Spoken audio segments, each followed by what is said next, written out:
you very much for your kind introduction. I'm Joaquín Cornejo, a research engineer in the ERMES department at EDF. Today I'm really glad to present our recent work on automated generation MITC shell elements in Code Aster using FEniCSx symbolic engines. This project started as a proof of concept internship carried out by Bouaziz, who is also now a research engineer at EDF. Throughout this presentation, I will talk about the industrial context, our motivation. I will also explain the racing needling with MITC theory. MITC stands for interpolation tensor components. I will talk about some numerical results that we got. Finally, I will draw the conclusions and the main takeaways. Recently, the modern computer finite element codes, they have this trend to use some tools like Dolphins and Firedrake to generate their code. And the basic idea is that we start with the variational formulation written in a symbolic expression like in Python. And then we choose our finite element of our preference, and we can generate an optimized low-level C code. That's why in Code Aster we decided to work with FEniCSx, which is a collection of free and open source software to solve partial differential equations. In this approach, there are a lot of mathematics and computer science behind. Especially for highest performance computing. There are a lot of benefits in doing this approach. For example, a better performance, a good portability, and of course, better reliability thanks to optimized kernels. And finally, this approach can help us to simplify complex applications like in fluid mechanics or material physics. So what's in the code generated? In these C files, there are mainly the subroutines to compute the local matrices and the local residuals. In these subroutines, there are also pre-computed values like the quadrature points and its weights, the basic functions and its derivative, and the Jacobian and the transformation. So basically, we can just use this code generated in Code Aster using a wrapper. Well, actually, there's some steps in Code Aster before using this. It's not just like a wrapper. There are some steps, like we have to save the C file in the correct folder. We have to define it in the macro FEmodel. We also have to define it in the Python catalog and the finite element catalog. And of course, we have to modify some Fortran subroutines to code these functions in Code Aster. Today, this work is done manually, but eventually we are working on to automate this process. So there are some achievements during this project. For example, we have tested this element on simple formulations, like in linear elasticity using primal Lagrange finite elements, and on the Stokes problem using mixed Lagrange P2, P1 finite elements.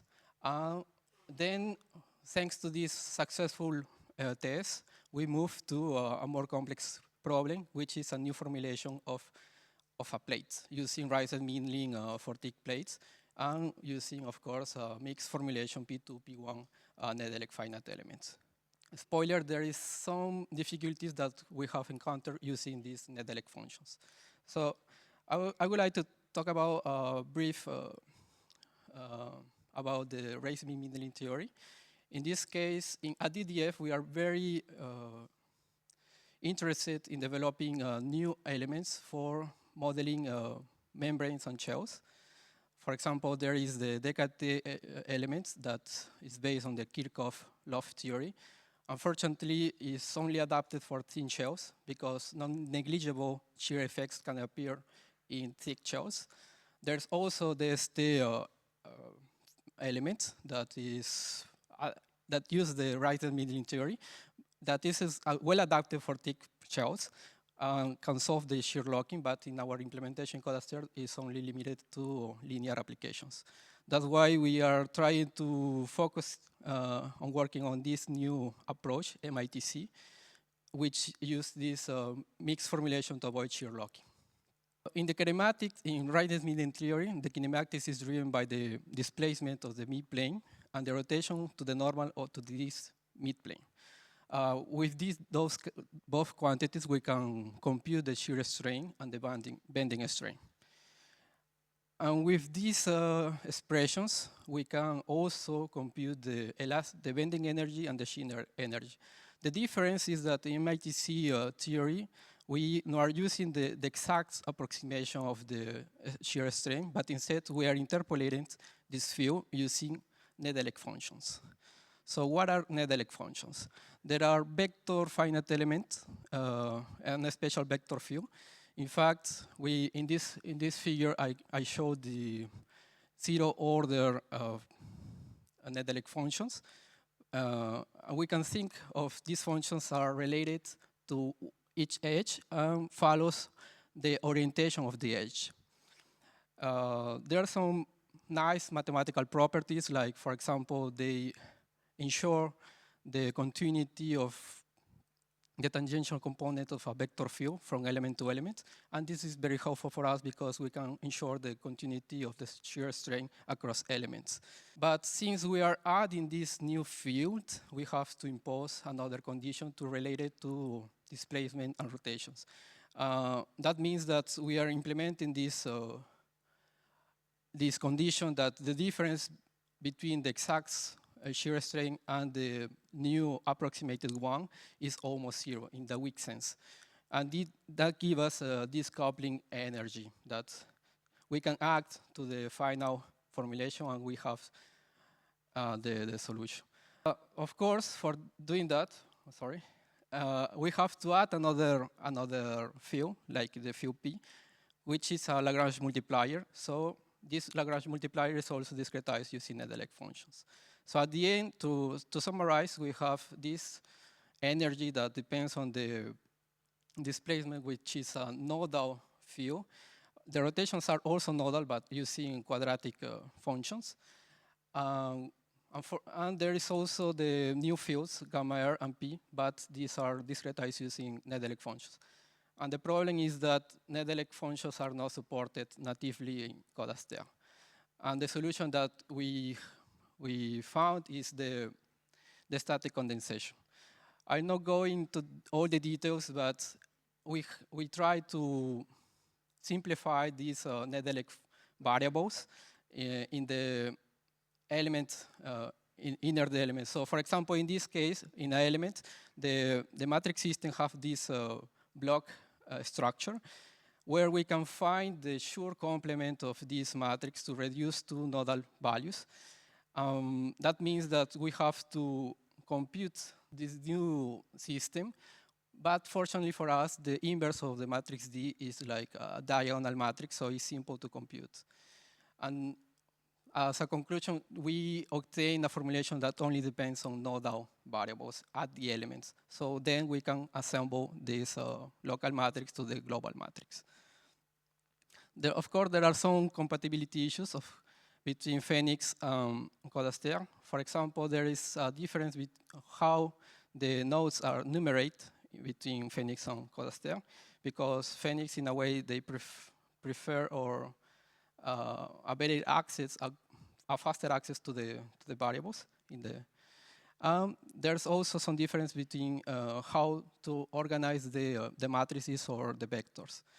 FEniCSx prefers an organization grouping together similar type of variables, while Code Aster, we organize the nodes, grouping all the variables for a single node. That's why before calling the subroutines from FEniCSx, we have to do a permutation of the coordinates, and then we have to do a permutation of the matrices on the vectors to get the correct order in Code Aster. Now I would like to share some numerical results that we got with this new formulation. In our latest release version of Code Aster, we have implemented this test case SSLP30C, which is a case about clamped plates subjected to a transverse polynomial load. This choice because this example is in the paper that we are based on.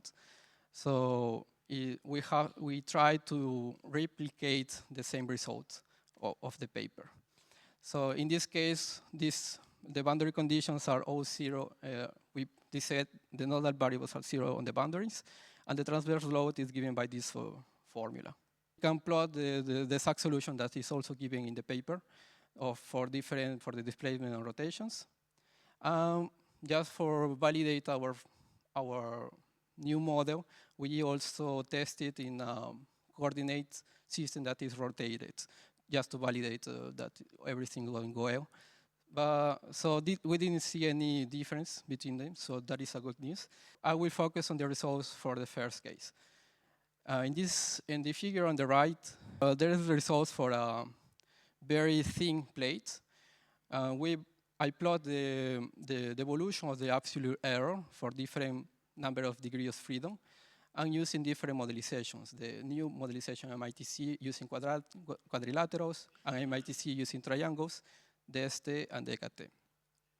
So we can see that, well, actually, DST and DKT, the results are overlapped, so we didn't see the results of the DST.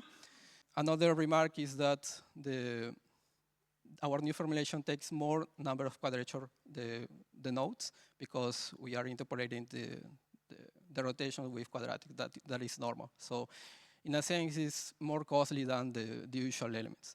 On the other hand, we have the same result, the same analysis, but for a thick plate. And as you can see, the problem here is that DKT doesn't converge at all, even if we refine the mesh. And that is very normal, because DKT are not supposed to work with thick plates. So next, move to the next example. In this case, it is about a thin plate with two opposite simply supported edges. In this case, we said, in fact, we said that the boundary conditions on the two edges are simply supported, and the other edges are free. We use a constant transverse load. In this case, the exact solution is very known in the field. We can find a reference solution in the book, for example, of Timoshenko. For instance, we have compared the maximum vertical displacement in function of the total number of degrees of freedom for different modelizations. In this case, actually, this is a global quantity. We are working on making the same analysis as before, using the L2 norms to be a better analysis. So in this case, we see that MITC, all the modelization, since it is about a thin shell, converge eventually to the same solution, and that is good news. However, the way that behaves MITC before convergence is a little bit different from the DST and DKT elements. As you can see, DKT for coarse meshes, they tend to be more stiffer than the MITC modelization, because in a way DST and DKT tries to create artificial resistance. And that's why maybe in some cases it can appear some spurious oscillations in the solution. So, but this problem is not in the MITC, and it has, in coarse meshes, it can be seen as is more flexible than DST and DKT. So finally, to end this presentation, I would like to draw some conclusions. The automatic code generation is a viable solution for accelerating and ensuring the generation of the code.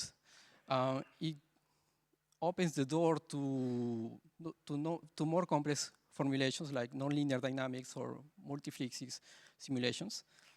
That's why we are working on, for example, exploring nonlinear formulations using JAX in front on other kind of tools in order to expand our range of simulations to industrial applications. We also want to implement the mass matrix for the Riesner Mindling, that's in place for performance model analysis. And finally, we also working on incorporating the membrane state energy to the existing Riesner Mindling energy functional to get a better model for these shells and plates. Eventually, maybe in the future, this kind of formulation will replace the way that we, for example, DST or DKT elements in the current finite element code. Thank you very much for your attention.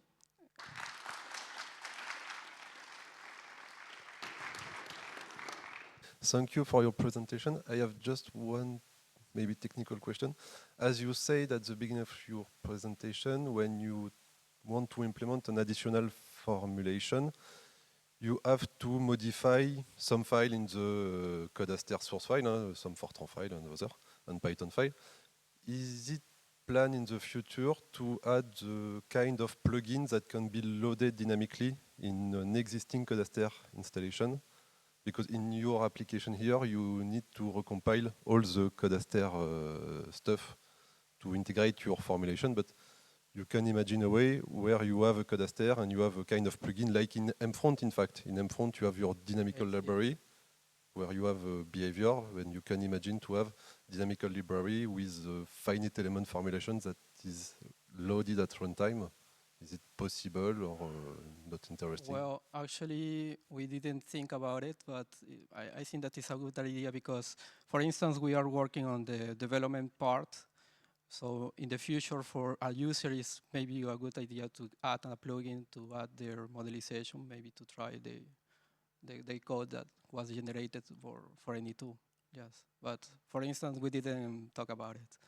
But thank you for your remark. Thank you. Maybe one day Phoenix will be a requirement for Code Aster? People that know Phoenix, No, I mean maybe when you will need to have an enhanced version of Code Aster, you will need to have Phoenix also if you want to do the same kind of stuff. Yeah, maybe we have to install a Phoenix in that. Une petite question, non pas sur le passage FEniCSx, mais sur l'élément fini MITC. Est-ce que vous avez pu faire des tests aussi sur les efforts, les contraintes calculées dans l'épaisseur? Des tests comparatifs avec les autres éléments de coque et de plaque disponibles. Merci. Non, on n'a pas pu faire ce type d'analyse parce qu'on dit que c'est un élément, c'est le même. Non, on n'a pas pu faire des analyses sur l'épaisseur, mais ça serait une bonne idée pour la suite. C'est utile pour l'ingénieur d'avoir aussi un test sur les efforts et les contraintes. Merci. Pour voir les oscillations peut-être, n'est-ce pas? Maybe I missed the beginning part of your presentation, but which version of Code Aster and Phoenix were you trying to couple together? And beside the results, did you also have a comparison in terms of computational times between the two softwares? Between Code Aster and Phoenix, no, we don't have any. We don't try to compare them, but use Phoenix for our purposes instead. Thank you.